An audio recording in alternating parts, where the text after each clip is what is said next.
The following is a class on the Bhagavad Gita as it is, third chapter, text number 29 through 43, given by His Divine Grace, A.C. Bhaktivedanta Swami Prabhupada, recorded on January 1st, 1969, in Los Angeles. What is Vedic wisdom? Vedishta sadbhi ahameva vedyam. Knowledge. Veda means knowledge. What is perfect knowledge? Perfect knowledge is that my constitutional position is to serve. Bring any man in this world who can say that I am not servant. Is there any man or woman within this world, within this universe, who is not a servant? Can any one of you say that you are not servant? Is there anyone? Everyone is servant. Somebody is servant of the society, somebody is servant of the country, somebody is servant of his wife or family, or some cats and dogs, ultimately. One must be a servant. So, when a man comes to this knowledge that I am serving, so why not serve the Supreme? This is knowledge. This is perfect knowledge. Nobody can be freed from being a servant. Either you become a servant of God or you become a servant of dog. You must be a servant. So the intelligent person, a wise person, he prefers to servant of God instead of becoming servant of dog.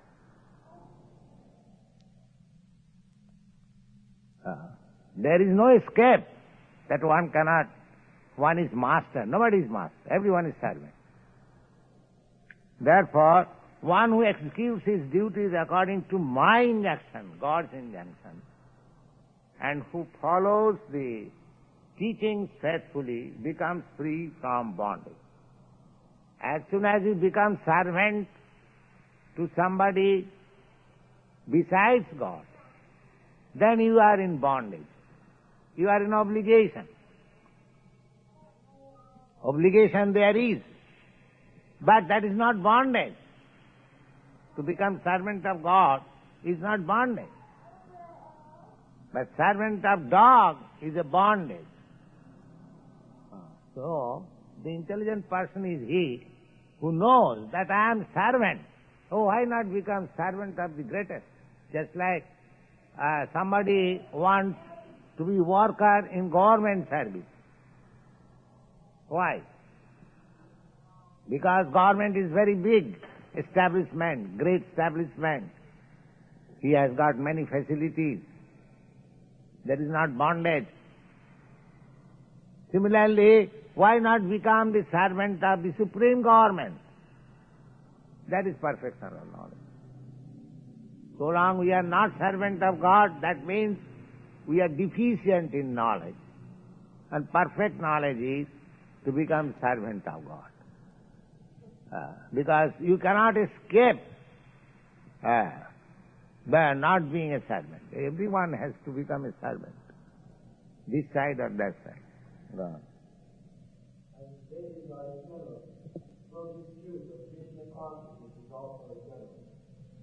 One should have firm faith in his injunctions without envying the Lord. There are many so-called philosophers who write comments on the Bhagavad Gita but have no faith in Krishna. They will never be liberated from the bondage of fruitless action. But an ordinary man with firm faith in the eternal injunctions of the Lord even though unable to execute such orders, becomes liberated from the bondage of the law of karma. In the beginning of Krishna consciousness, one may not fully discharge the injunctions of the Lord, but because one is not resentful of this principle and works sincerely without consideration of defeat and hopelessness, he will surely be promoted to the stage of pure Krishna consciousness. Yes. In the beginning there may be some failure. That is quite natural. Just a child is trying to stand. He may fall down. But that does not mean he should give up the idea. Go on. A time will come when he will be perfect. So we should not give up this business to try to serve the Supreme. Maybe imperfect in the beginning, but stick to it, and a time will come when you will be perfect. Krishna calls. Very true. But those who out of envy disregard these teachings and do not practice them regularly are to be considered bereft of all knowledge, be fools, and doomed to ignorance and bondage. Yes. If somebody says, oh, why shall I serve God? All right, then he shall have to serve dogs, that's all. Therefore he is befooled. He does not know that he has to serve somebody. His constitutional position is like that. He cannot escape. Therefore, if he denies to serve God, Krishna, then he has to serve Maya, illusion, in the hope that I have become the master. Just like in your country, the President Johnson was the master. Actually, he was not the master. He was the servant of the country. Now the country has dismissed him. He is no longer master. So, our mastership in this material world is like that. Actually, we are servants, but we are thinking master. In a family, I am servant of my wife, I am servant of my children, I am servant of my servants, but I am thinking I am master. I am master of this family. I am master of this country. I am master of this society. Nobody is master. The Chaitanya Chaitamrita says therefore, the master is only Krishna. Ekulak Ishar Krishna Arsa Bhritta. Only Krishna or God is master and everyone is servant. Jare jaiche nachaye se toiche kar nitta. Each servant is dancing according to the order of the Supreme. That's all. Nobody is master. So, this false conception of becoming master is called Maya, illusion. Nobody is master. Therefore, one who disagrees to become servant of God, he is befooled, it is there. But those who, out of envy, he is constitutionally servant, but he is envious. Why shall I become God's servant? I shall become God. You see, everyone is claiming, everyone is God. Why? What is the use of becoming servant of God? I am God. This is enviousness. So, if one refuses to serve God and becomes envious, disregard these teachings and do not practice them regularly, are to be considered bereft of all knowledge. Because he is servant, but he is thinking, I am master, I am not serving anyone. This is Maya, bereft of all knowledge. Go on. 33. Even a man of knowledge acts according to his own nature. For everyone follows his nature. What can repression accomplish? So at least he is servant of his nature. There are three kinds of material modes of nature. Somebody is in goodness, somebody is in passion, somebody is in ignorance. So in ignorance, somebody say, he is intoxicated. He is servant of some intoxication. But he is thinking after being intoxicated, I am God. I am master. Okay. This is called befooling. He is befooled.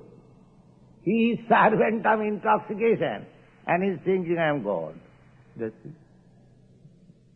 Is it not a first? By meditation, he will become God. If you are God, why you are meditating?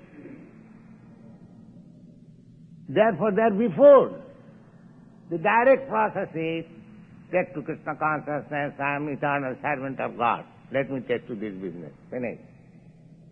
Perfect knowledge. God. 34. Attraction and repulsion to sense objects are felt by embodied beings. But one should not fall under the control of senses and sense objects, because they are stumbling blocks on the path of self-realization. 35. It is far better to discharge one's prescribed duties, even though they may be faulty, than another's duty. Destruction in the course of performing one's own duty is better than engaging in another's duty, for to follow another's path is dangerous. 36. Arjuna says, all descendants of Vishnu, by what is one impelled to sinful acts, even unwillingly, are disengaged by force. Here, Krishna says that destruction in the course of performing one's own duty is better than engaging in another's duties, for to follow another's path is dangerous. Now, Arjuna was a military man, a Kshatriya. His business was to fight for the good cause. But in the battlefield, he thought that why should I engage myself in this killing business? Better retire from it. If I don't get my kingdom, I shall rather beg. This begging business is for us, just like we are sannyasi or a Brahmin. We are allowed to beg. We are not, of course, begging as professional beggars, but we introduce ourselves as beggars. The Vedic culture is that a sannyasi, when he comes to beg in a householder's house, he receives him very respectfully, and whatever he wants, they want to supply. But they do not want anything. But the introduction is that they take this opportunity of sitting in a householder's home and talk about Krishna consciousness. That is their real business. They are not beggars. Anyway, this begging business is not for a householder or a military man. Therefore Krishna says that don't try to imitate the business of a sannyasi or a Brahmin. You are Kshatriya. Your duty is to fight, so you should follow your own prescribed duty. Don't try to imitate others. But one can attain perfection by being engaged in his own occupation, provided he does it in Krishna consciousness. So Krishna is asking him to fight, and he is a professional fighter. So if he fights in accordance with the order of Krishna, there is his purpose. This is purpose. God. A living entity, as part and parcel of the Supreme Personality, is originally spiritual and pure, as well as free from all contaminations of matter. Therefore, by nature, the living entity is not subjected to the sins of the material world. But factually, when the living entity is in contact with the material nature, he acts in many sinful ways without hesitation. As such, Arjuna's question to Krishna is very sanguine as to the perverted nature of the living entity. Although the living entity sometimes does not want to act in sin, he is still forced to act. This force is not, however, impelled by the supersoul living within the living entity, but must be due to other causes.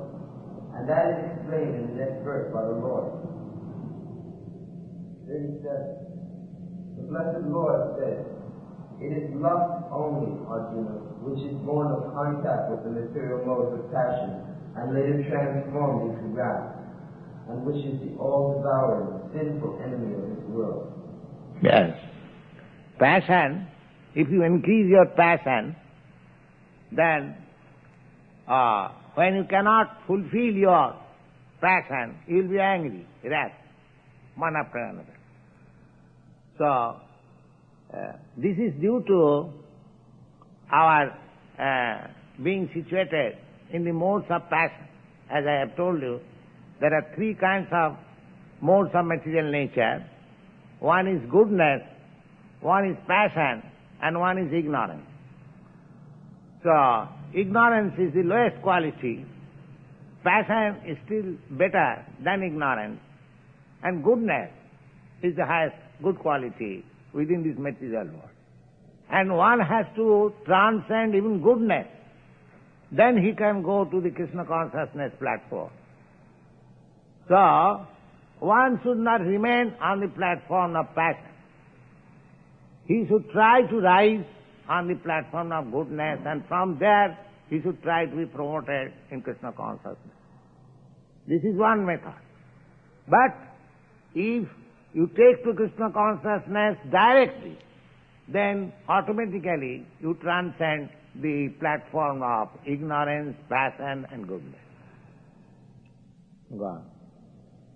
38. As fire is converted by smoke, as fire is covered by smoke, as a mirror is covered by dust, or as the embryo is covered by the womb, similarly, the living entity is covered by different degrees of its lust. Lust.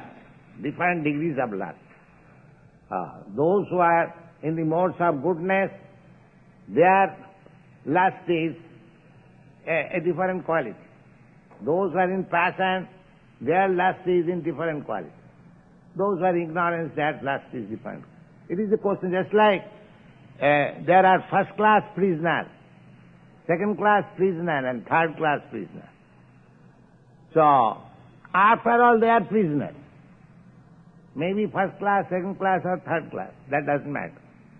Similarly, within this material world, somebody may be very learned, rich, beautiful, and all good qualifications in the modes of goodness. So, they are somebody in passion and somebody in lower degree or even animal life. But they are all prisoners within this material world. One has to transcend this position. One has to transcend even the so-called goodness of the material world. Just like Arjuna was trying to be so-called good man of this material world. He was trying to avoid the injunction of Krishna. Krishna wanted him that he should fight this Kurukshetra battle. But he wanted to be good man. So, that fighting, when he was convinced of Krishna's instruction, this Bhagavad Gita, that means he transcended even the goodness platform of this material world. So Krishna is trying to raise him to the Traigunna Visaya Veda Nistraigunna Bhavarjan. This whole material atmosphere is surcharged with three modes of material nature. So one has to transcend the modes of material nature. Just like one should not try to become a first-class prisoner. In the prison house, if one is a third-class prisoner and one is first-class prisoner, the third-class prisoner should not aspire that let me remain in this prison house and become a first-class prisoner. That is not good. One should transcend the prison wall or come out of the prison house. That is his aim. Go on.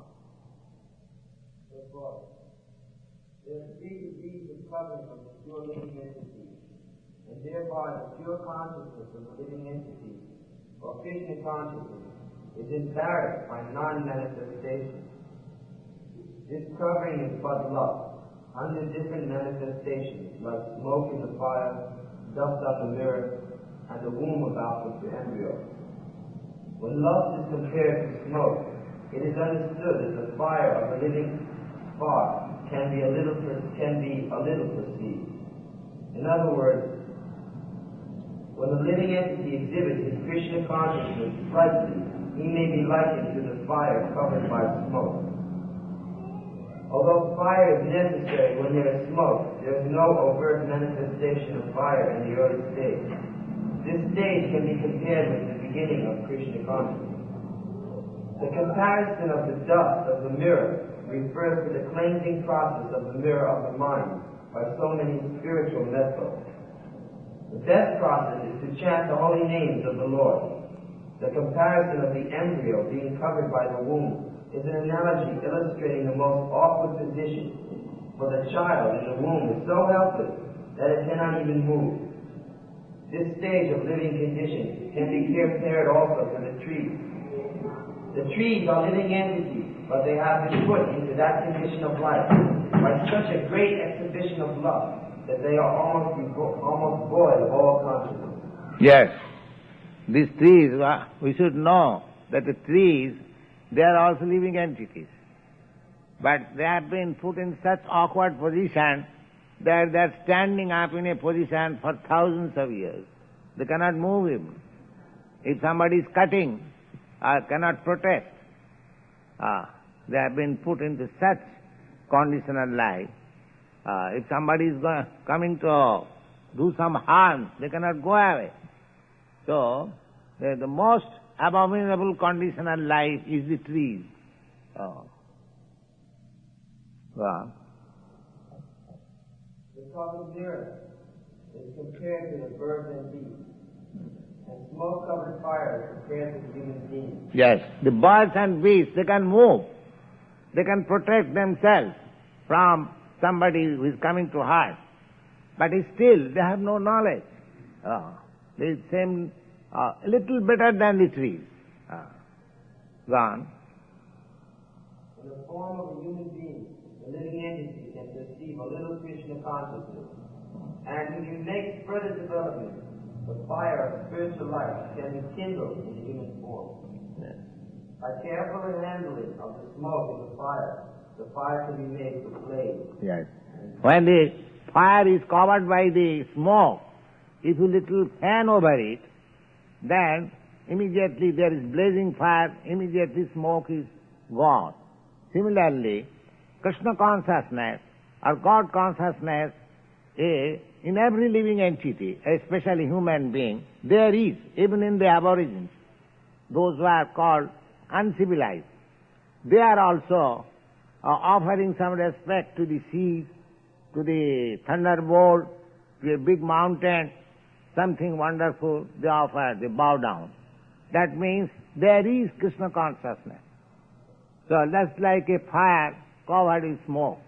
Now if you fan it, if you just try to eradicate the smoke, the fire will come out.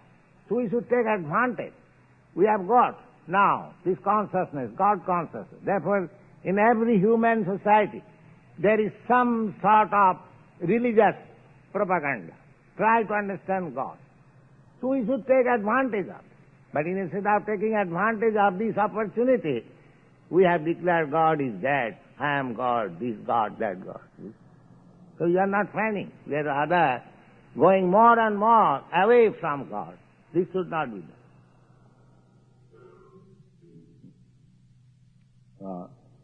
Therefore, the human form of life is a chance for the living entity to escape the entanglement of material existence. In the human form of life, one can conquer the enemy, love, by culture of Krishna consciousness under able guidance. 39. Thus, a man's pure consciousness is covered by his eternal enemy in the form of love, which is never satisfied and which burns like fire. 40. The senses, the mind, and the intelligence are the sitting places of this love, which veils the real knowledge of the living entity and bewilders him. Yes, this is very important. The senses, the mind, and the intelligence are the sitting places of this lust. If somebody is lusty and if one has to search out where that enemy lust is there. So Krishna is giving you direct information, here is your enemy. Where? Senses, mind, intelligence. There is lust. So if you can understand, here is the enemy, and if you try to drive out the enemy, you take precaution. What is that precaution? You engage your senses in Krishna conscious activities.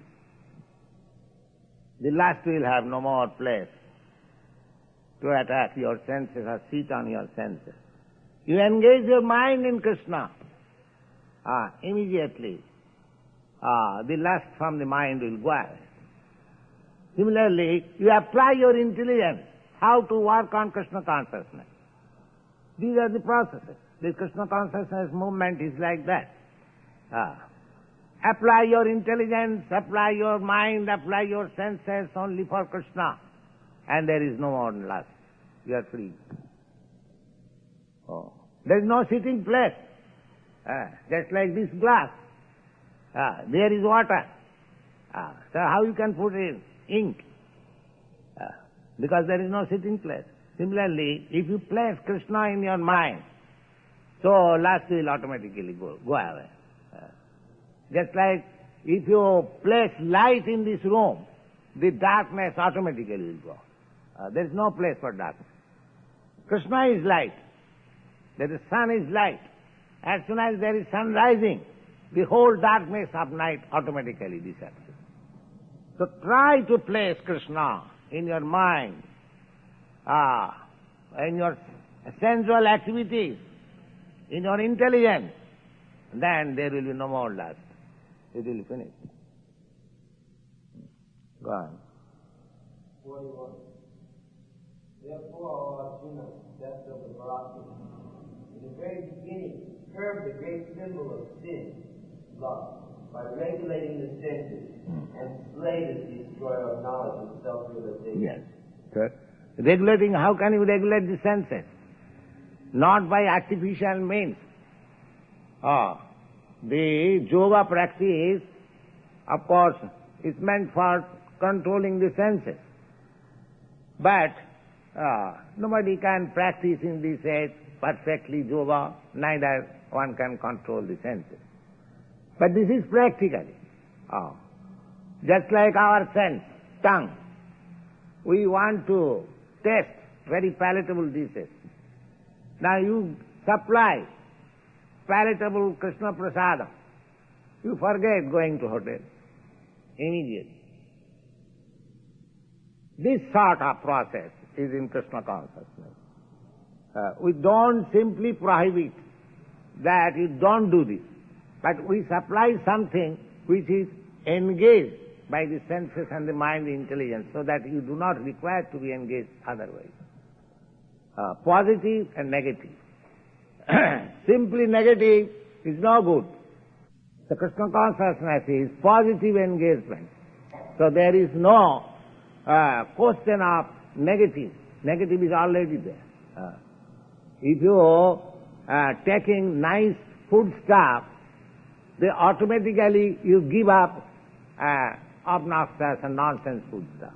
But if I say, don't take this food stuff, this is not good, and if I don't supply you nice food stuff, naturally you are hungry, you will have to take whatever is there. Just like sometimes you have seen the dogs, they are eating stool, their own stool. So I was talking this, one of my students told me that in the last war in the concentrated camp, the human being, they also ate their stool out of hunger. There was no food, so they ate their own stool. So when there is no opportunity of good occupation, one must be satisfied with this nonsense occupation. So this Krishna consciousness is so nice that one who is occupied with this moment, he cannot go anymore to so-called lusty and other nonsense occupation. Go on.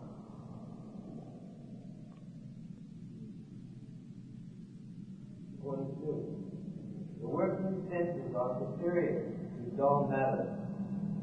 Mind is higher than the senses. Intelligence is still higher than the mind. And he, the soul, is even higher than the intelligence. So we have to come to the platform of soul. Generally, we are on the dull, material platform of this body. And this body means senses.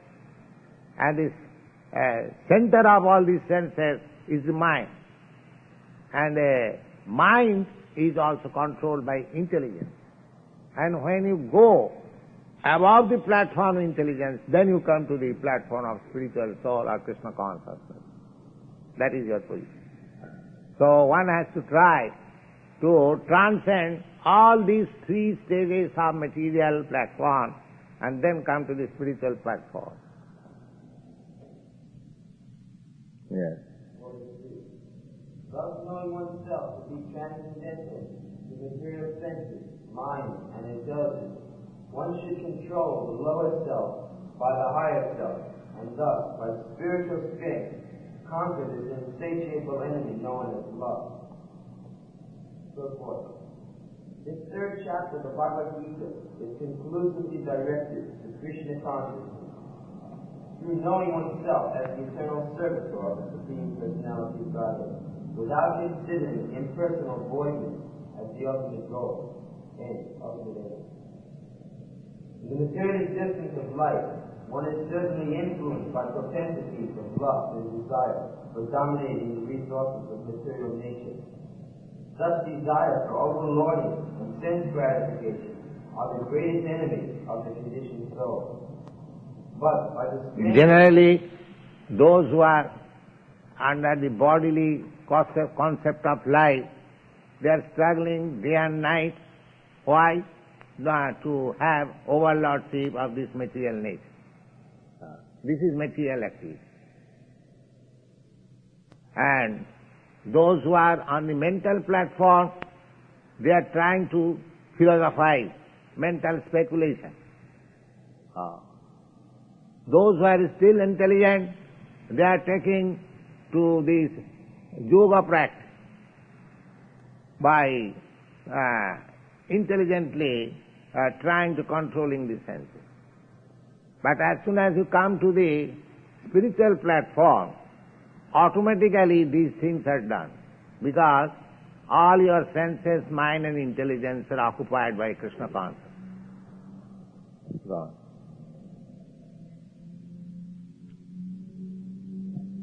Yes, God. One may not give up work and prescribed duties all of a sudden, but by gradually developing one's Krishna consciousness, one can be situated in a transcendental position without being influenced by the material senses and the mind, by steady intelligence directed toward one's pure identity. This is the sum total of this chapter. In the immature stage of material existence, philosophical speculations and artificial attempts to control the senses by the so-called practice of yoga and prostitute can never help a man toward a spiritual life. He must be trained in Krishna consciousness by a higher intelligence.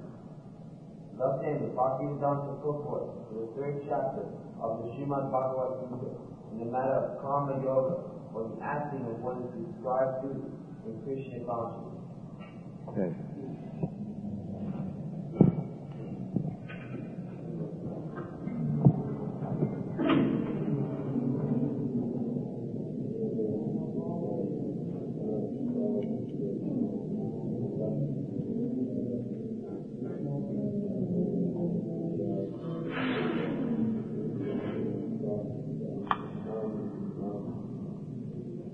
Any question?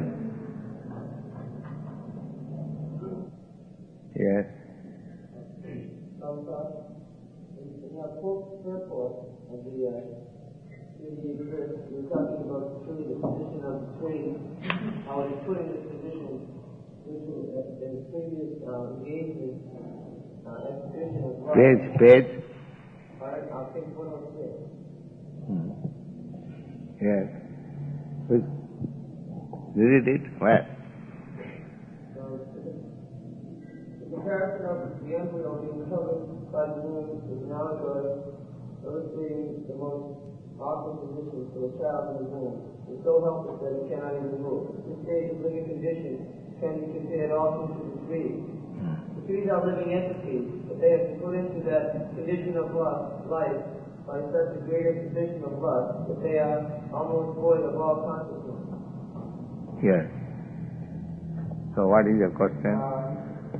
People that are engaged in lusty acts during their life, I thought that Krishna is merciful and he will provide them with the bodies to have as much lust as they want.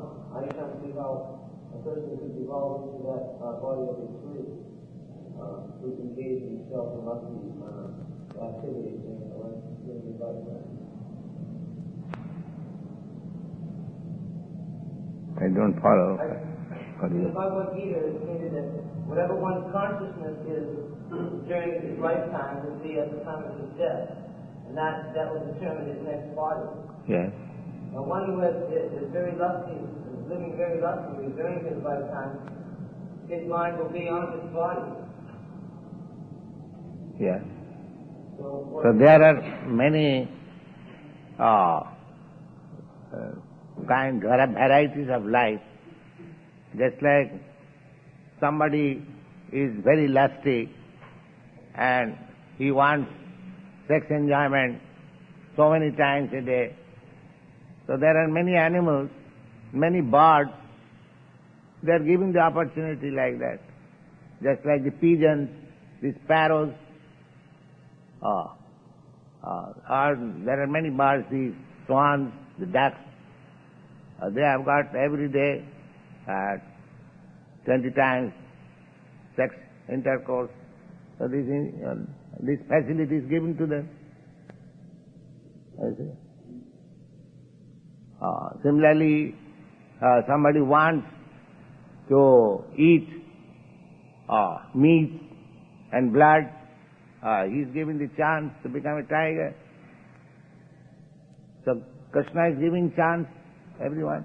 And one who is very dull, cannot understand simply the sense gratification, they made the dullest possible, like trees, stand up for thousands of years.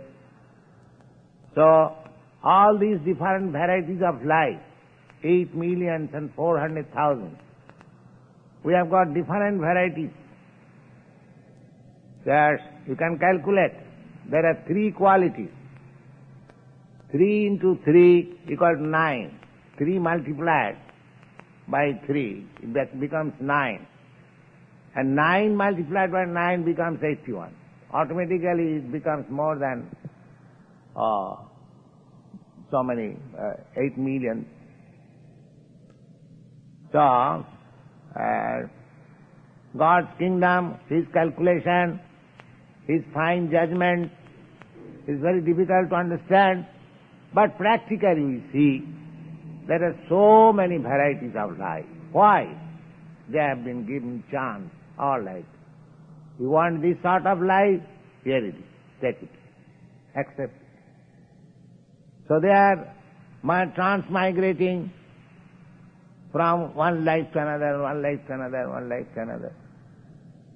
Out of many such millions of living entities, one who comes under Krishna consciousness by the grace of Krishna and his devotee spiritual master, his life is successful. He gets the clue to get out of this entanglement.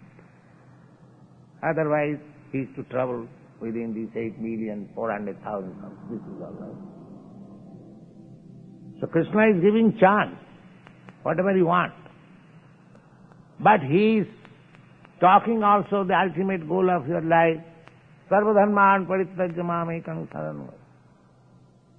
You give up this searching out of your happiness in your own way by transmigrating from one kind of life to another, one position to another.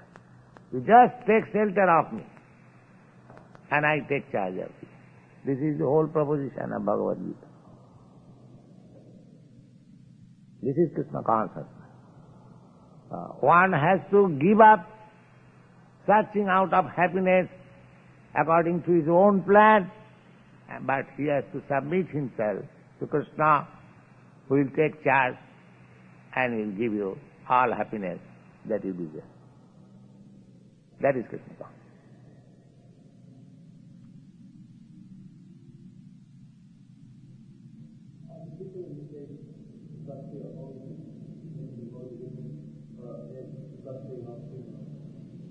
This anyone who is in the material world, he is lusty. Maybe difference of degrees, that doesn't matter. But he is lusty. Kama is a krodha, is a rajaguna samudbhav. Everyone is trying to lord it over the material nature. That is lust. Now, the ant is trying to lord it over the material nature in his own way, and the big politician, he is trying to lord it over the material nature in a different way. Everyone is trying. So that lording it over the material nature is a sign of lust. So you can take it for granted that anyone who is within this material world, he has got that contamination of lust, may be manifested in different degrees. That who has come to Krishna consciousness, he has no more lust, because he wants to satisfy Krishna. He doesn't want to satisfy his senses. That is Krishna consciousness. His aim of life is how Krishna will be pleased. That's all. And lust means how my senses will be satisfied. That is the difference. The process of satisfying is going on. In our conditioned life, we are trying to satisfy our senses. And in our Krishna consciousness life, we are satisfying to please Krishna. That is the difference. So my work is not stopped, but the goal of life is changed. That is liberation.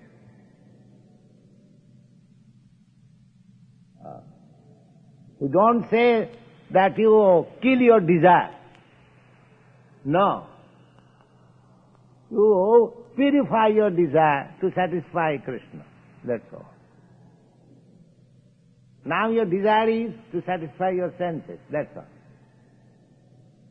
This has to be purified, that you shall desire, but you should desire to satisfy Krishna. Then your perfection. In one way, it is very simple and easy, because I know how to satisfy my senses. I am doing it life after life. The same endeavor should be engaged for satisfying Krishna. That's all. The process has not to be learned by me. I know it. Simply account has to be changed. That's all. So Krishna consciousness is very simple and easy. Immediately you come to the spiritual platform or transcendental platform. That is explained in the Chaitanya Charitamrita. Lust and love.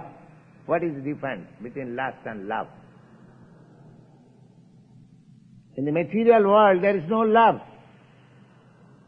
because everyone is directed by lust. The so-called love. A young boy is trying to love a young girl, or a young girl is trying to love a young. But the background is lust. There is no love. It is simply a show of love. Therefore, after satisfying lust, there is divorce, there is separation. So in the material world, there is no possibility of love. It is all lust. Love is only possible when you love God. There is no lust.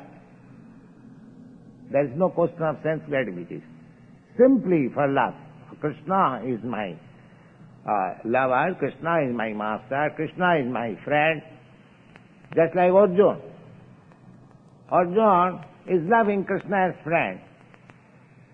So he's so great lover that in the beginning he hesitated to fight, how shall I kill my kinsman? But when he understood Krishna, my friend, desires, oh, never mind. So there was no lust, simply love of Krishna. So lust and love, that means the same thing is there. Simply one has to change the account. That's all. Lusty people, they are working on account of sense gratification. And lover of Krishna is working for Krishna's sake. The activity may appear superficially the same.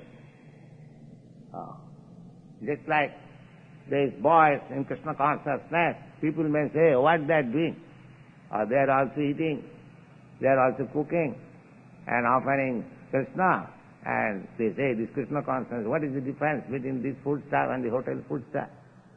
In this way they may think, they are also typewriting, they are also using dictaphone and this tape recorder and all this material. But they do not know that everything is being used for Krishna. Therefore there is far difference. There is no lust. So you can utilize everything if it is in Krishna consciousness, not for satisfaction of your lust. Then your life is sublime. We do not reject anything, but we accept anything. The only difference is that we do not accept anything for our sense gratification. We do not accept this tape recorder for sense gratification, singing or dancing. We accept this tape recorder to record Krishna's glory, to record Krishna's topic.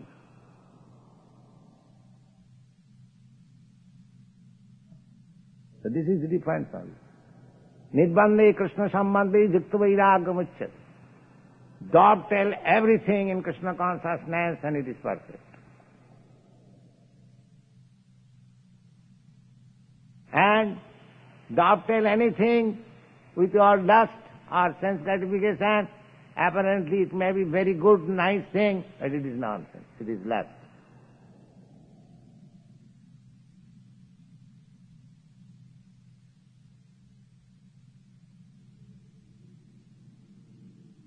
So somebody is using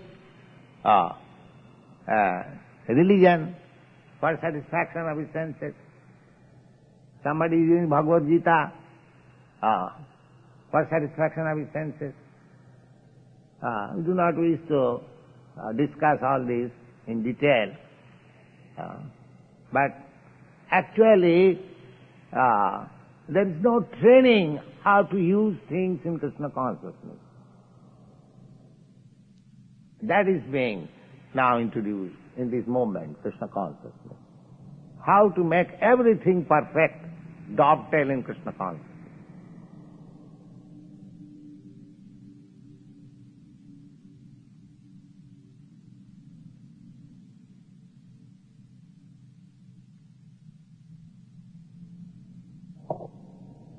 Any other question?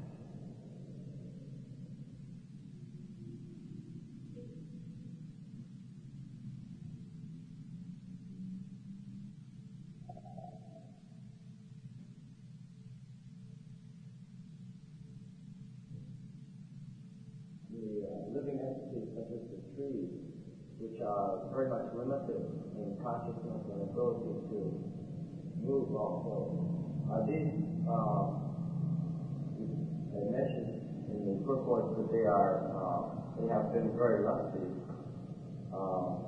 This tends to show that they have been once before in human form and then have really fallen. But is it also the case that there are amongst the forms many souls that are on the process of evolution and going upward?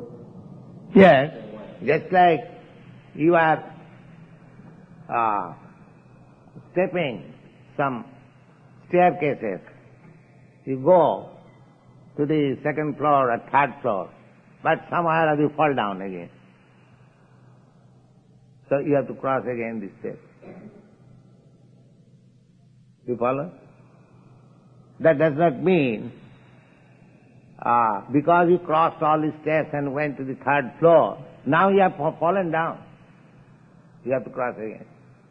So there is a regular evolutionary process from trees to worms, reptiles, from reptiles to birds, from birds to bees, varieties of bees, and from bees to human life. These are the stepping stone evolutionary process. But even if you are human being, if you fall down to the category of the trees, then you have to again go up step by step. You have to come to the form of the worms and reptiles, then birds, then bees. Therefore we should not miss this chance. This is intelligence. If I miss this chance, then I do not know where I am falling down again. So there is no teaching, there is no knowledge in the whole world. They are driven out just like animals. This educational institution, universities, there is no department of knowledge. How the living entities are working, how they are being transformed, they are falling down, how they... No. It's a very risky civilization. The people should try to understand this Krishna consciousness philosophy very seriously, if they at all want their own good.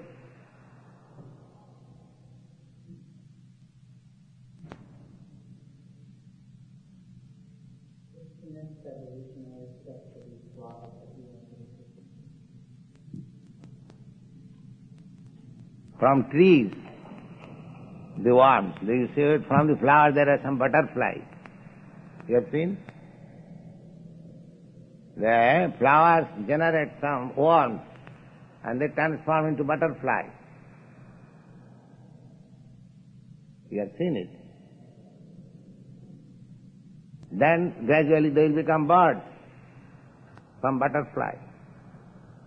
And from birds, different birds, then they will become beasts, four-legged. And then the four legs turn into two hands and just like gorilla, monkey.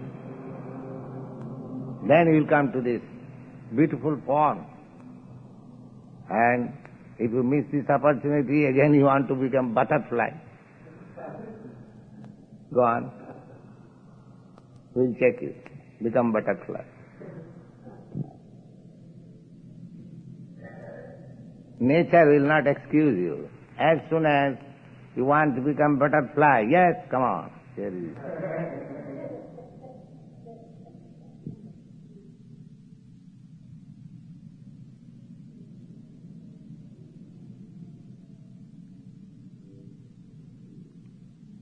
They do not know. They are thinking this is a fleeting life, let us enjoy. Very risky civilization.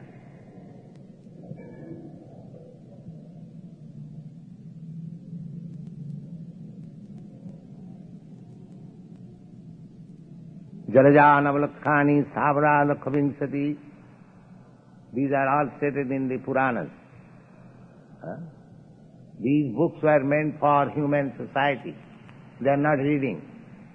They are reading all rascal novels and literatures and sex life, frauds and this and that. How they are wasting their time.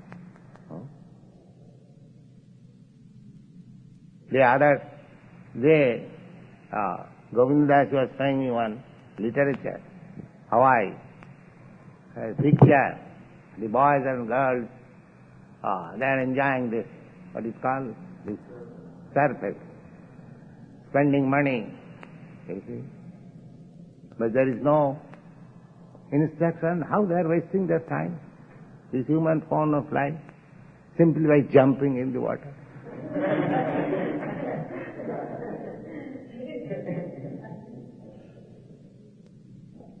And they think I am enjoying butterflies.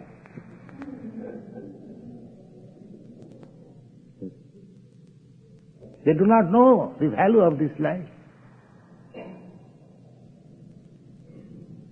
And the system of civilization which is encouraging them to do this without any good information, what kind of condemned civilization is that?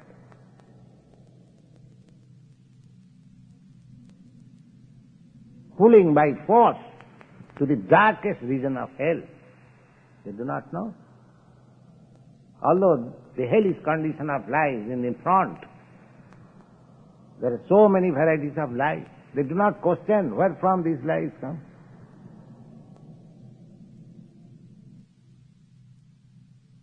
This is Krishna consciousness. To apply the whole energy towards Krishna. That's all. That energy may be utilized in different ways, back to Krishna. This is Krishna consciousness.